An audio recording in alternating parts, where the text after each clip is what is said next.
Hello అండి, అందరికీ నమస్తే. మనం చూస్తూనే ఉన్నాం 'కల్కి' మూవీ ట్రైలర్ రిలీజ్ అయ్యింది. దానికి మిక్స్డ్ వస్తున్నది. అయినప్పటికీ అది మాత్రం ఖచ్చితంగా హిట్ అవుతుంది అని చెప్పి చాలామంది మాట్లాడుతున్నారు. అయితే ప్రభాస్‌కి ఇది ఒక మంచి ప్రాజెక్ట్ అని కూడా మాట్లాడుకుంటున్నారు. అయితే దీని గురించి మనతో పాటు మాట్లాడడానికి చిట్టిబాబు గారు ఉన్నారు. ఆయనతో మాట్లాడదాం. అండ్ దీంట్లో భాగంగానే మనము పాలిటిక్స్ కూడా మాట్లాడబోతున్నాం. ఏంటంటే అటు ఏపీలో ఇటు తెలంగాణలో కొన్ని మార్పులు వచ్చాయి. ఇవాళ కొన్ని వార్తలు విన్నాము. ఆ వార్తల్ని కూడా మనం సార్తో షేర్ చేసి అంటే అది ఎంతవరకు కరెక్ట్ అని చెప్పేసి మనం కూడా విశ్లేషించడానికి ప్రయత్నం చేద్దాం.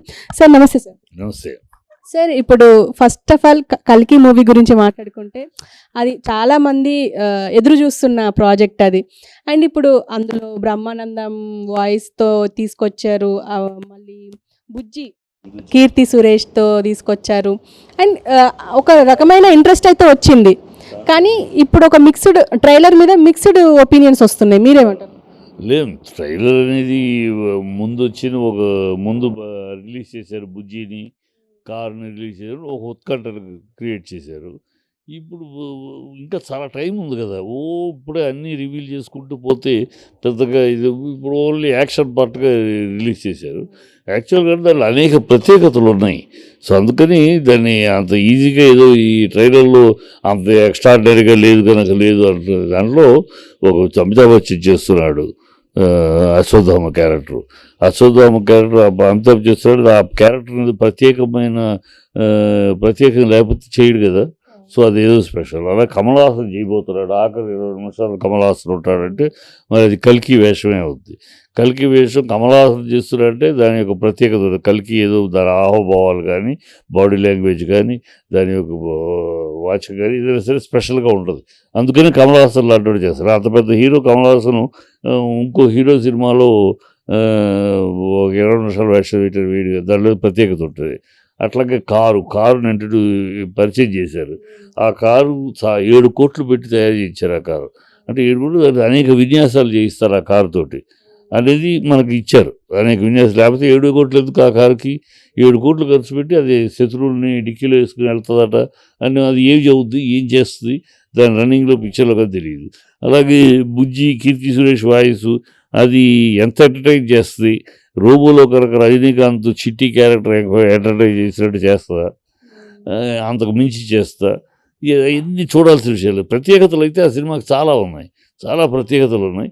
ఆ స్పెషల్ ఎక్స్పెక్టేషన్స్ ఉన్నాయి. కరెక్ట్ దీన్ని బట్టి మనం జడ్జ్ చేయడం కూడా కరెక్ట్ కాదు. వాళ్ళు ఒకవేళ ఎక్కువ అయిపోద్ది కనుక ఓవర్ ఎక్స్పెక్టేషన్ అయితే ప్రాబ్లం వస్తుంది. అందుకని కొంచెం అలా మామూలుగా రిలీజ్ చేయడం కూడా చేసేయచ్చు. ఒక స్ట్రాటజీ కింద చేయొచ్చు. కనుక దాంట్లో ప్రత్యేకతలు అనేక ఉన్నాయి. ఆ ప్రత్యేకతలు ప్లస్ కల్కి పురాణం. ఆ కల్కి పురాణాన్ని సోషల్ ఫార్మెట్ వేసి చెప్తున్నారు. అది ఎంత బాగా చెప్తారు. అంత బాగా చెప్పడం లేకపోతే అమితాబ్ బచ్చన్ కమల్ హాసన్ చేయరు. దాంట్లో ఏదో బాగా చెప్తున్నారని అర్థం చేసుకోవాలి. వాళ్ళు అంతా అమితాబ్ బచ్చన్ గారి వాళ్ళ ఈ సినిమాలో చిన్న వేషం వేయదు కదా, ఆయనకు అవసరం లేదు కదా. అది ఏదో స్పెషల్గా అమితాబ్ బచ్చన్ లాంటి ఒక సీనియర్ అశ్వత్థామ క్యారెక్టర్ దాన్ని ఎట్లా చెప్తున్నారు, ఏం చెప్తున్నారు. So all these things put together అది డెఫినెట్గా ఒక పెద్ద సినిమా, ఒక ఫ్యాంటసీ సినిమా, ఫ్యామిలీ మొత్తం చూసే సినిమా అవుతుందని నా ఎక్స్పెక్టేషన్. కొంతమంది ఏమంటున్నారంటే ఇది హాలీవుడ్కి అంటే హాలీవుడ్లో కొన్ని కాపీ చేసి ఇక్కడ తీసుకొచ్చి పెట్టారు, ఆ థార్కి సంబంధించిన యాక్షన్ సీన్స్ ఉన్నాయి అని చెప్పేసి కూడా మాట్లాడుతున్నారు. ఉండొచ్చు అమ్మా, కొన్ని ఇన్స్పిరేషన్ ఇంగ్లీష్ పిక్చర్స్లో, ఫారిన్ పిక్చర్స్లో ఇన్స్పిరేషన్లు తీసుకుని ఉండొచ్చు. దాన్ని మనం తప్పని కూడా చెప్పలేము. ఇలాంటి ఫ్యాంటసీ తీసేటప్పుడు కొన్ని ఐడియాలు, ఇప్పుడు inspiration as it is copy కొట్టారా లేదా ఇన్స్పిరేషన్ మీద వేరే అదే థాట్లో వేరే ఆలోచించి చేశారా అని చూడాలి మనం. హాలీవుడ్ని ఒక ఇన్స్పిరేషన్ మీద హాలీవుడ్ కంపోజిషన్లు, హాలీవుడ్ పిక్చర్లు ఉండేవి కొన్ని తీసుకుంటే తప్పేం కాదు. అంటే ఇవాళ మన మార్కెట్లోకి ఇన్స్పైర్ అయితే తీయచ్చు. ఇప్పుడు బాహుబలిలో మన అనేక సినిమాలు, మన తెలుగు సినిమాల్లో పెద్ద పెద్ద సినిమాల విషయాలు తీసుకున్నారు. కానీ ఆయన తీసుకుని ఆయన చెప్పే స్టైల్లో ఆయన చెప్పాడు. సో అలా చెప్పే స్టైల్లో చెప్పడంలో ఇన్స్పిరేషనే. Creation is nothing but inspiration.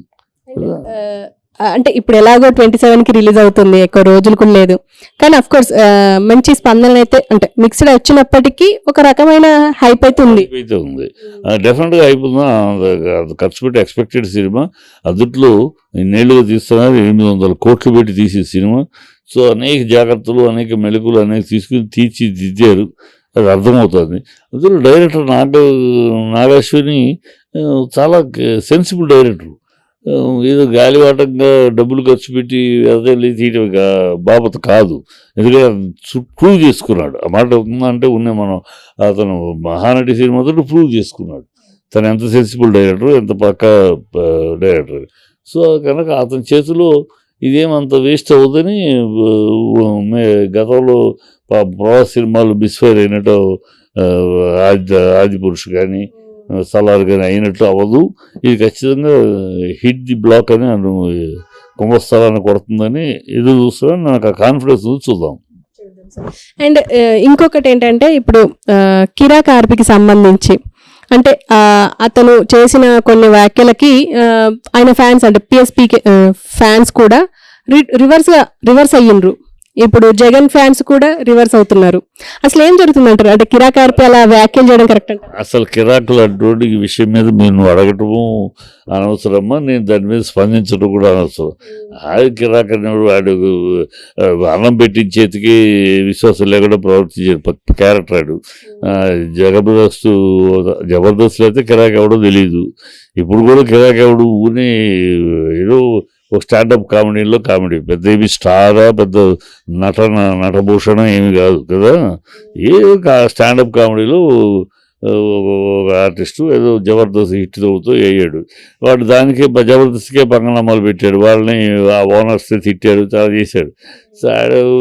Loose character. ఆ క్యారెక్టర్ గురించి మనం నువ్వు అడగటం నేను మాట్లాడటం కూడా అనవసరం. I'm not interested. Okay. And ఇప్పుడు శిల్పా రవికి సపోర్ట్ చేసిన అల్లు అర్జున్కి ఒక రకంగా వ్యతిరేకత వస్తుంది. ఇప్పుడు పుష్ప 2 మీద ఎఫెక్ట్ పడే అవకాశం ఉంది అని చెప్పేసి చాలా మంది అంటున్నారు. ఈవెన్ మన ఛానల్లో కూడా చాలా మంది కమెంట్స్ పెడుతున్నారు. అసలు ఏం జరుగుతుందంటారు? పుష్ప 2కి ఏమైనా ఎఫెక్ట్ పడే అవకాశం ఉందంటారా? అది పిచ్చి కోతలమ్మా, పిచ్చి కోతలు. అయితే పుష్ప 2కి అతను ఏదో ఫ్రెండ్కి స్నేహితుడికి వెళ్ళి స్నేహితుడికి ఇచ్చిన మాట నిలబెట్టుకుంటూ కోసం వెళ్ళి ప్రాపకాండ చేసినందుకు అందుట్లో అతను ఓపెన్గా చెప్పాడు, నాకు ఏ పార్టీకి సంబంధం లేదు, కేవలం స్నేహానికి అతనికి ఇచ్చిన మాటకు కట్టుబడి వచ్చాను అని ఓపెన్గా చెప్పాడు. దాన్ని తప్పుగా తీసుకురావడం బుద్ధి తక్కువ. ప్రేక్షకులు దానికి ఏమి చేసుకోరు. వీళ్ళు ఎవరైనా చేస్తే వాళ్ళ ఆ పొజిషన్లో లేడు, నొక్కించుకునే పొజిషన్లో లేడు అల్లు అర్జున్ ఆ పొజిషన్లో లేడు. ఆ స్థాయి ఎప్పుడు దాటేసి ఇప్పుడు తన పాన్ ఇండియా స్టార్ని ఏదో నొక్కుతామని ఎవరన్నా అనుకుంటే మూర్ఖత్వం తప్పితే ఇంకోటి కాదు. అలా చెప్పాడు. ఇప్పుడు ఇవన్నీ కమెంట్ చేసేవాళ్ళు కూడా ఆలోచన. ఇప్పుడు అమితాబ్ బచ్చన్ ఉన్నాడు. అమితాబ్ బచ్చన్ కాంగ్రెస్ ఎంపీ ఉండి వైబ్రెంట్ గుజరాత్ కోసమని అంబాసిడర్గా పనిచేయమంటే మోడీ గారు అడిగితే వైబ్రెంట్ గుజరాత్కి అతను అంబాసిడర్గా వర్క్ చేశాడు. అదే టైంలో ఆయన వైఫ్ బచ్చన్ కాంగ్రెస్ ఎంపీగా పార్లమెంట్లో మోడీకి వ్యతిరేకంగా మాట్లాడింది. అందుకని వాళ్ళిద్దరూ విడాకులు తీసుకున్నారా? నువ్వు నా పెళ్ళానికి కదా, నువ్వు నా మొగుడు కదా అనుకున్నారా? ఇవన్నీ పెద్దరికంగా ఆయన రాజకీయాల్లో ఎవరి అభిప్రాయాలు వాడిది. తను అక్కడ ఎంపీగా ఉంది, తన పాలసీ ప్రకారం వాళ్ళ పార్టీ పాలసీ ప్రకారం వ్యతిరేకిస్తూ మాట్లాడింది. ఇక్కడ నేను వైబ్రెంట్ గుజరాత్కి దేశ మొత్తానికి వైబ్రెంట్ గుజరాత్ తరపున నన్ను ప్రచారం చేయమంటే నేను అది గౌరవంగా భావించి చేస్తున్నాను. ఇది నా అభిప్రాయం. దీంట్లో ఒకళ్ళొకళ్ళు తప్పు పట్టుకుంటున్న అవసరం లేదని గౌరవంగా అన్నాడు. అది గౌరవం. అది రాజకీయాల్లో అన్నదమ్ములు వేరే వేరే పార్టీలు, భార్యాభర్తలు వేరే వేరే పార్టీలు, అత్తాకోడలు వేరే వేరే పార్టీలు ఇలా అని ఉన్నాయి దేశం మొత్తం మీద. అది జరుగుతూ ఉంటుంది. దాన్ని గౌరవంగా ఎవరి అభిప్రాయం వారిని ఒకళ్ళనొకళ్ళు గౌరవించుకునే స్థాయిలో వెళ్ళాలి. అదే అమితాబ్ బచ్చన్ చేశాడు. అదే ఈ కెలికే వాళ్ళు కూడా, ఈ ఊరిని ట్రోల్ చేసేవాళ్ళు కూడా బుద్ధి జ్ఞానం ఉండాలి. ఏం చెప్తే అతను వెళ్ళాడు గౌరవంగా, తన మాట ఇచ్చాను, వెళ్ళాను, చెప్పాడు, నాకు ఏ పార్టీ సంబంధం లేదని చెప్పాడు. ఇంకా ట్రోల్ చేస్తూ ఏదో అవుతుంది పిచ్చితనం. అతని సినిమాని దీనివల్ల అతని సినిమాని ఆపుదాం అనుకుంటే మూర్ఖత్వం. అనుకునే వాళ్ళు దెబ్బతింటారు. అంటే ఇప్పుడు అటు పవన్ కళ్యాణ్ ఫ్యాన్స్ కానీ ఇటు బండి ఫ్యాన్స్ కానీ హర్ట్ అయ్యారు అని చెప్పేసి, అంటే అటు వెళ్ళి వైఎస్ఆర్సీపీకి ఎందుకు సపోర్ట్ చేశారు అని చెప్పేసి మాట్లాడుకుంటున్నారు అని వార్తలు. అయిపోయిందమ్మా అది అప్పుడు మాట్లాడుకున్నారు కానీ తర్వాత ఏం లేదు. దాని గురించి చిరంజీవి గారు అడ్డుపులు వేసారు. చిరంజీవి గారి మధ్యలో వచ్చేది లేకపోతే అందుకని ట్వీట్ కూడా తీసేశాడు నాగబాబు తొందరపడి గబుక్కుని ఇలాంటి స్టేట్మెంట్ చేసాడు. కానీ దాంతో నష్టం ఎవరికమ్మా? కొట్టుకుంటే ఎవరు ఫ్యాన్స్ కొట్టుకుంటారు? రామ్ చరణ్ ఫ్యాన్స్, అల్లు అర్జున్ ఫ్యాన్స్ కొట్టుకుంటే ఎవరికి నష్టం? మీ కుటుంబానికి నష్టం, మీ ఫ్యామిలీకి నష్టం, ఇంకెవరికైనా ఇంకో హీరోకి నష్టమా లేకపోతే ఇంకోటికి నష్టమా?